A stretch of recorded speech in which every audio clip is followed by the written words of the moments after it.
రాష్ట్రంలో మానవ హక్కులు పూర్తిగా మృగ్యమైన వేళ, ఆ అరాచకం ఇష్టారాజ్యంగా సాగుతున్న వేళ ఇలా న్యాయ పోరాటం చేయటం ద్వారా ప్రజల హక్కుల్ని కాపాడాల్సిన బాధ్యత ఈ రెడ్ బుక్ పిచ్చిగోల పోయేటట్టుగా ప్రజలందరూ పాటుపడాల్సిన సమయం వచ్చిందేమో అనిపిస్తుంది. ఈ న్యాయ పోరాటంలో ఆమె గెలవాలని ఆకాంక్షించాలా? ఏమిటి శంకర్ గారు, మీరేమంటారు? ఓవరాల్గా ఈ తాజా పరిణామాల మీద మీ విశ్లేషణ ఏమిటి? కుమ్మినేని గారు, సాయి కృష్ణ తల్లి వేసిన పిటిషన్ చంద్రబాబు సర్కార్కి చెంపపెట్టుగా భావించాలి సార్. ఎందుకంటే ఆంధ్రప్రదేశ్ పోలీసులు, ఆంధ్రప్రదేశ్ రాష్ట్ర ప్రభుత్వం నియమించిన సిట్టు దర్యాప్తు మీద తమకు నమ్మకం లేదు ఆమె కోర్టుకు నివేదించినటువంటి అంశం. ఇది కొత్త కాదు. ఆంధ్రప్రదేశ్ లో పోలీసుల తీరు ఏకపక్షంగా సాగుతున్న ధోరణి మీద చాలా కాలంగా అభ్యంతరాలు ఉన్నాయి. గతంలో సవేందర్ రెడ్డి అని ఒక వైఎస్ఆర్సీపీ కార్యకర్త విషయంలో ఏపీ హైకోర్టు చాలా సీరియస్ అయింది. సీరియస్ కావడమే కాకుండా ఏపీ పోలీసుల్ని విచారణ నుంచి తప్పించేసి సిబిఐ ఈ కేసును టేకప్ చేయాలి అని ఆదేశించిన సందర్భాలు మనం చూసాం. అంటే ఏపీ పోలీసుల విచారణ దర్యాప్తు ఎంత లోపభూయిష్టంగా ఉంటుందో, ఎంత ఏకపక్షంగా ఉంటుందో, వాస్తవాలను కప్పిపుచ్చే ప్రయత్నం దిశలో ఉంటుందో ఆ కేసే తేటతెల్లం చేసింది. ఇప్పుడు మళ్ళీ సాయికృష్ణ తల్లి స్వయంగా హైకోర్టులో వేసినటువంటి పిటిషన్, నిజానికి ఈ కేసులో సిబిఐ విచారణ చేయాలి అని తొలుత కోరింది జగన్మోహన్ రెడ్డి. ప్రభుత్వం ఇలాంటి ఘటనలు జరిగినప్పుడు వెంటనే అప్రమత్తం కావాల్సింది పోయి చంద్రబాబు సర్కారు మొత్తంగా ఆరంభం నుంచి ఈ కేసుని కప్పిపుచ్చాలి, జనం దృష్టికి రాకుండా చూడాలి, ఏదో రకంగా ఈ కేసు పూర్తిగా మసిపూసి మారేడికాయ చేసేయాలి అనేటువంటి దిశలోనే సాగింది. మనం చూస్తున్నాం ఈ ఘటన దాదాపు మే 1-2 వారాల్లో జరిగినట్టుగా సిట్ రిమాండ్ రిపోర్ట్ లో ఉంది.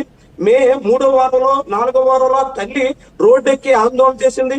ఆ తల్లి రోడ్డెక్కి కన్నీరు మిన్నీరు అయితుంటే ఆ తర్వాత బెజవాడ బార్ అసోసియేషన్ ఈ కేసులో జోక్యం చేసుకుని లీగల్ గా మూవ్ అయ్యింది.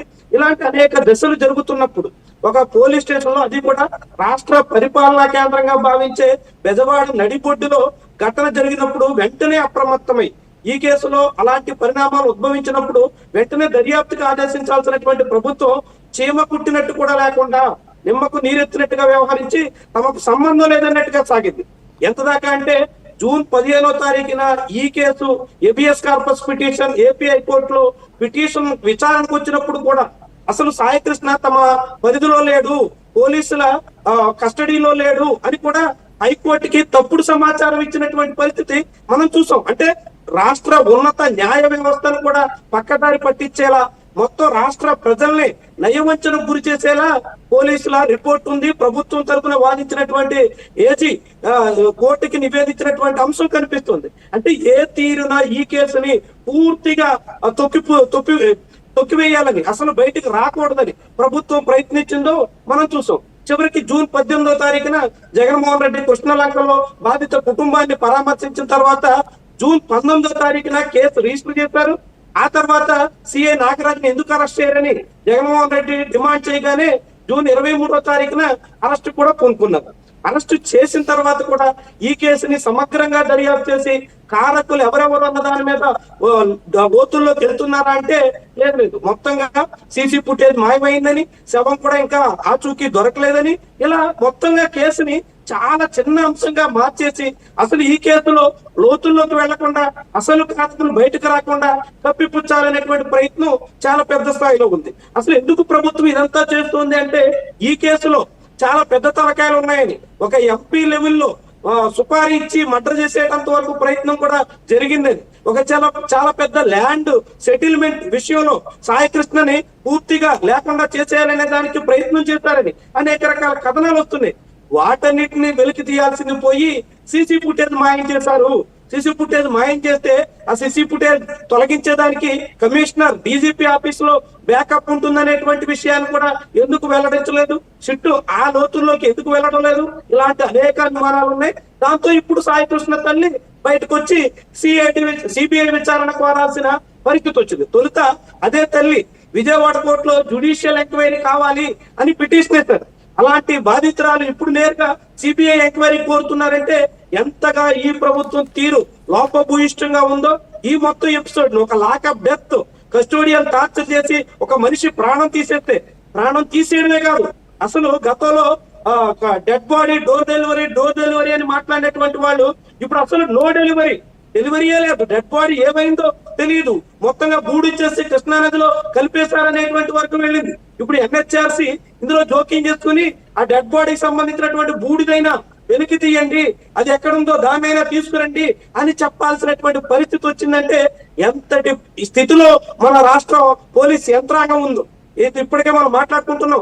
ఎక్కడో కర్నూలు జిల్లాలో జరిగినటువంటి గంగమ్మ ఉదంతో ఇంతకన్నా అమానవీయమైనటువంటి ఘటనగా మారుతుంటే, దానికి తోడు ఉండి నియోజకవర్గంలో జరిగినటువంటి కస్టోడియల్ టార్చర్, దాంతో పాటుగా ఇదే కృష్ణలంక పిఎస్ లో అదే సిఐ నాగరాజు వేధింపులతో చనిపోయినటువంటి క్రాంతి కుమార్ ఎపిసోడ్, ఇలాంటి అనేక ఘటనలు కళ్ళెదురుగా కనిపిస్తున్నప్పటికీ కూడా ప్రభుత్వం ఈ పోలీస్ యంత్రాంగాన్ని పూర్తిగా గాలికి వదిలేసిందా, పోలీస్ యంత్రాంగాన్ని పూర్తిగా పట్టు కోల్పోయిందా అనేటువంటి అనుమానం కలగక మానదు. ఎందుకంటే ఈ ప్రభుత్వంలో పోలీసులు కూడా కేవలం ప్రభుత్వ పెద్దల్ని సంతృప్తి పరిస్తే చాలు, రాజకీయంగా ఈ ప్రభుత్వానికి ప్రత్యర్థులుగా ఉన్నటువంటి వాళ్ళని అణగదొక్కేస్తే చాలు, వాళ్ళ గొంతు నొక్కేస్తే చాలు, ఈ ప్రభుత్వ పెద్దలు సంతృప్తి పడతారు, మిగిలిన విషయాల్లో మనం ఏం చేసినా చెల్లుపోతుంది అనేటువంటి తీర్పు వచ్చేసినట్టుగా ఈ పరిణామాలన్నీ మనకి చాటుతున్నాయి. చాలా తక్కువ వ్యవధిలో వరుసగా జరుగుతున్నటువంటి పరిణామాలు, పోలీసుల కస్టడీలో టార్చర్ కారణంగా అనేక మంది ప్రాణాలు కోల్పోతున్నటువంటి వైనాలు, ఇవన్నీ కూడా చాలా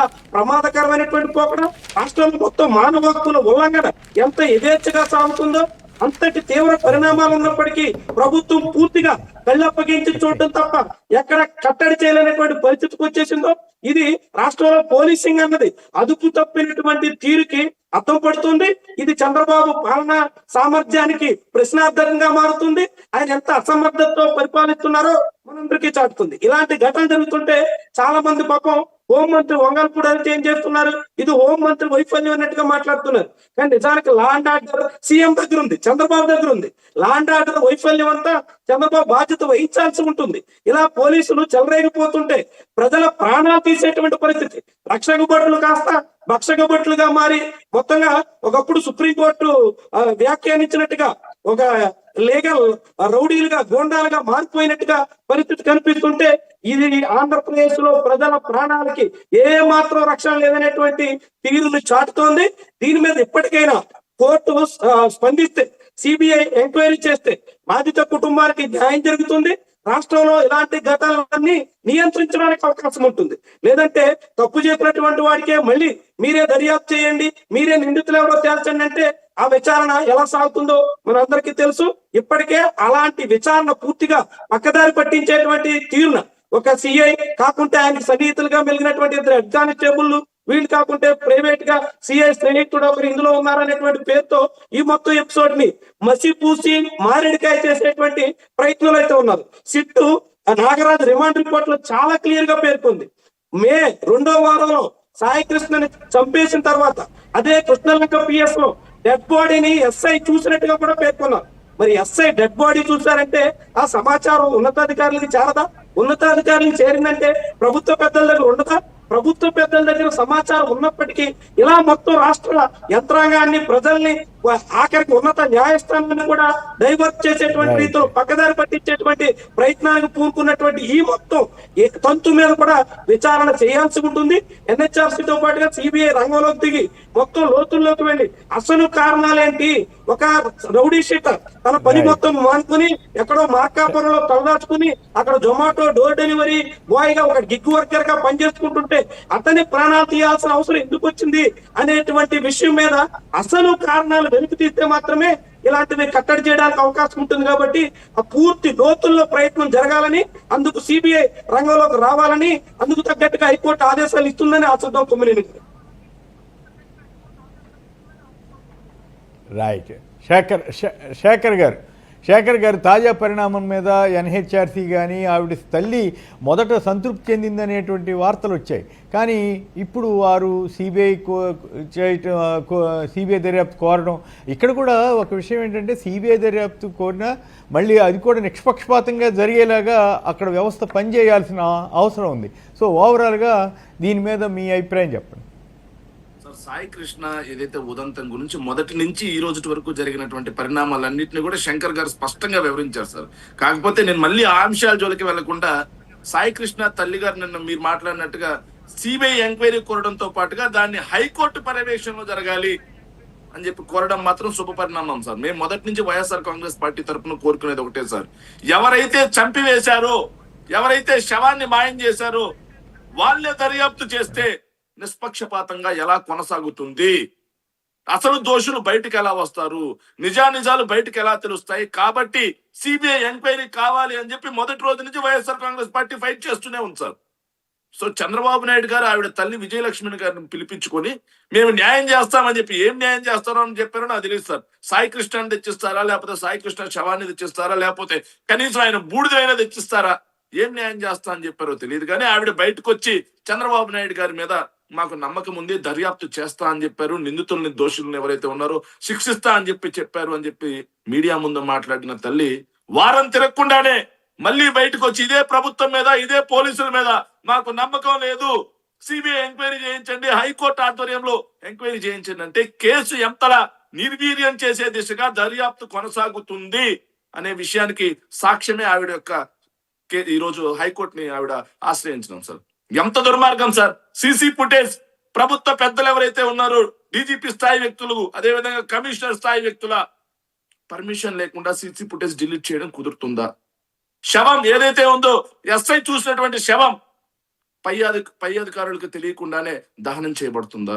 ఇలాంటి ఎన్నో ఏదైతే సమాధానం లేని ప్రశ్నలు సార్. సార్ నిజంగా వ్యవస్థలు ఎంతలా నిర్వీర్యం అయిపోతున్నాయి రాష్ట్రంలో అన్నాను సార్. వ్యక్తులుగా సార్ ఇంతకు ముందు కూడా నేను చెప్పాను సార్, వ్యవస్థలు నిర్వీర్యం అయిపోతున్నాయి సార్. పార్టీలకు అతీతంగా తెలుగుదేశం పార్టీ, జనసేన వాళ్ళు కూడా ఈరోజు బాధపడాల్సినటువంటి అంశం సార్ ఇది. ఎందుకంటే సార్ పోలీస్ వ్యవస్థ అనేది లా అండ్ ఆర్డర్ కి పోలీస్ వ్యవస్థ నిర్వీర్యం కాకుండా ఉండడం ఎంతో అవసరం సార్. అందరినీ కాపాడాల్సినటువంటి పోలీస్ వ్యవస్థ రెడ్ బుక్ ప్రలోభాలకు లొంగితే, రెడ్ బుక్ యొక్క బెదిరింపులకి లొంగితే రాష్ట్రంలో ఏం జరుగుద్ది అని సాయి కృష్ణ ఒక్క అంశమే కదా సార్. మనం చాలా అంశాలు ఈ మధ్య వరుసగా సార్, క్రాంతి కుమార్ ఆత్మహత్యాంశం, కళావతి గారి యొక్క ఆత్మహత్యాంశం, తిరుపతమ్మ గారి ఆత్మహత్యాంశం, ఇక గంగమ్మ గారి లాకప్ డెత్ సార్.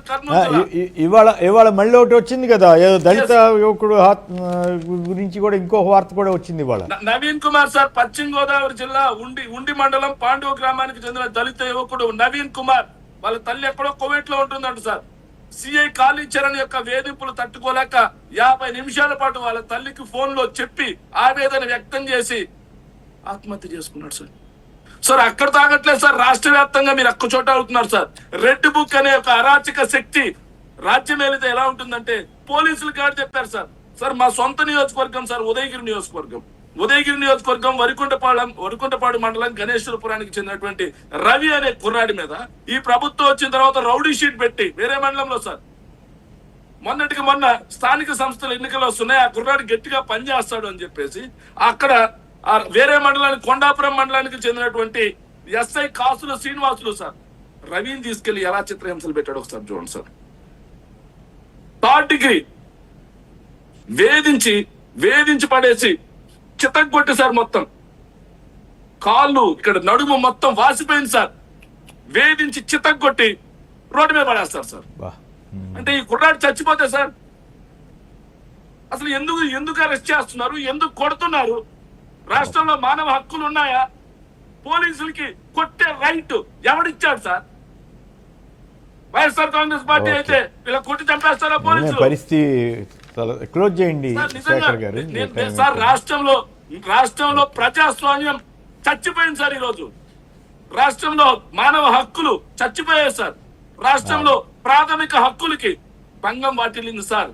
రాష్ట్రంలో జీవించే హక్కు కూడా కోల్పోయారు ప్రజలు. నిజమైనటువంటి బ్రిటిష్ రాజ్ ఇప్పుడు నడుస్తా ఉంటే స్వతంత్రం వచ్చింది అని చెప్పి చంద్రబాబు మాట్లాడతాడు సార్. డ్రోన్లు తిరుగుతున్నాయి, కెమెరాలు తిరుగుతున్నాయి అని హోంమంత్రి గారు కామెడీ వ్యాఖ్యలు చేస్తారు సార్. ఈ డ్రోన్లు కెమెరాలు అన్ని తిరుగుతుంటే ఉన్న సీసీ ఫుటేజ్ ఎందుకు మాయే? రాష్ట్ర వ్యాప్తంగా గంజాయి బ్యాచ్ ఎందుకు తిరుగుతున్నారు? అదేవిధంగా తాడిపత్రిలో గంజాయి బ్యాచ్ ఎందుకు దాడులు చేస్తున్నారు? పోలీసులు సీసీ కెమెరాలు పనిచేస్తే ఇంత దాష్టికానికి, దారుణాలకి దిగబడతారా? ఇవన్నీ వదిలేసి రాష్ట్రంలో ఈ రోజు law and order utter flop, సామాన్యుడు బ్రతికే హక్కు లేదు, పోలీసులే గూండాలు అవతారం ఎత్తున్నారు సార్. వీటి గురించి చర్చించి వీటి గురించి అదుపులో చేయాల్సినటువంటి ఈ ప్రభుత్వం ఏం చేస్తా ఉందిరా అంటే, మీరు పోయి కేసులు పెట్టించుకురండి. వైసీపీ వాళ్ళ మీద రెడ్ బుక్ ఇంకా 4 పేజీలే తెరిచాం, ఇంకా 100 పేజీలు ఉన్నాయి. అంటే అదుపు చేయాల్సినటువంటి పెద్దలే 4 పేజీలే తెచ్చాం 10 పేజీలు ఉన్నాయని పోలీసులకు ఊతమిస్తూ రెచ్చగొట్టే వ్యాఖ్యలు కొంతకాలం చేస్తుంటే పాటు ఎమర్జెన్సీ ఎంత లాంటి దుర్మార్గం. సిచ్యువేషన్ కాదు, ఎమర్జెన్సీ లాంటి సిచ్యువేషన్ ని భారతదేశం చూసింది.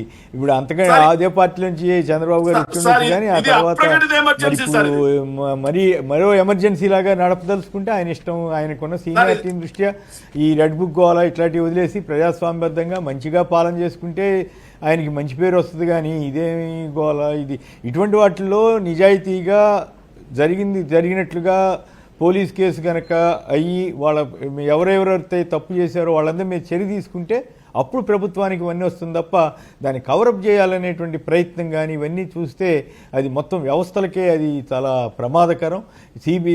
సిబిఐ కావచ్చు, ఇంకోటి కావచ్చు, ఏదైనా సరే మొత్తం నిందితుల్ని పట్టుకుంటేనే ఈ దేశంలో ఈ రాష్ట్రంలో ప్రజాస్వామ్యం ఉన్నట్టు, నిజంగా వ్యవస్థలు పనిచేస్తున్నట్లుగా చూడాలి. మరి ఆ తల్లి కోరినట్లుగా ఒకప్పుడు కానిస్టేబుల్ ఎవరో చేయి కట్టేశారని చెప్పి మద్యం తాగి గందరగోళం చేసిన డాక్టర్ సుధాకర్ నాయన్ని రోడ్డు మీద గొడవ చేసినందుకే సిబిఐ ఎంక్వైరీ వేసిన గౌరవ న్యాయస్థానం ఇంత పెద్ద కేసులో వేయకుండా ఉంటుందా? ఆ తర్వాత సిబిఐ నిష్పక్షపాతంగా చేయకుండా ఉంటుందా? ఇదంతా కూడా ప్రజల ఆకాంక్షగా చూడాలి, చూద్దాం. అంతా కరెక్ట్గా వ్యవస్థలు నడుస్తాయని ఆశిద్దాం.